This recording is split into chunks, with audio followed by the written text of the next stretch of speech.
Praise the lord everyone. ఈరోజు 8వ సామెతలు విందాము. నీతి మార్గమునందును న్యాయ మార్గముల యందును నేను నడుచుచున్నాను.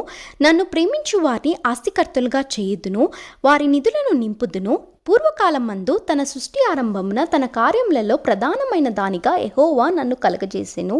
అనాది కాలం మొదలుకొని మొదటి నుండి భూమి ఉత్పత్తి అయిన కాలమునకు పూర్వము నేను నియమింపబడితిని. ప్రవాహ జలములు లేనప్పుడు, నీళ్లతో నిండిన ఊటలు లేనప్పుడు నేను పుట్టితిని. పర్వతములు స్థాపింపబడక మునుపు, కొండలు పుట్టక మునుపు, భూమిని దాని మైదానములను ఆయన చేయక మునుపు, నేల మట్టిని రవ్వంతయు సృష్టింపక మునుపు నేను పుట్టితిని.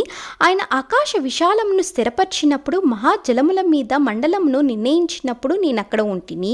ఆయన పైన ఆకాశమును స్థిరపరిచినప్పుడు, జలధారలను ఆయన బిగించినప్పుడు, జలములు తమ సరిహద్దులు మీరకుండునట్లు ఆయన సముద్రమునకు పొలిమేరను ఏర్పరిచినప్పుడు, భూమి యొక్క పునాదులను నిర్ణయించినప్పుడు, నేను ఆయన యొద్ద ప్రధాన శిల్పినై అనుదినము సంతోషించుచు నిత్యము ఆయన సన్నిధిని ఆనందించుచు నుంటిని. ఆయన కలగజేసిన పరలోకమును బట్టి సంతోషించుచు నరులను చూచి ఆనందించుచుంటిని.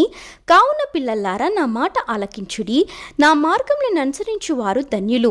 ఉపదేశంను నిరాకరింపక దానిని అవలంబించి జ్ఞానులయుండుడి.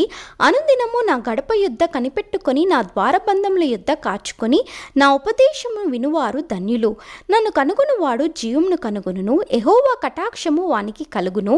నన్ను కనుగొనని వాడు తనకే హాని చేసుకొనును. నా యందు అసహ్యపడు వారందరూ మరణమును స్నేహించుదురు.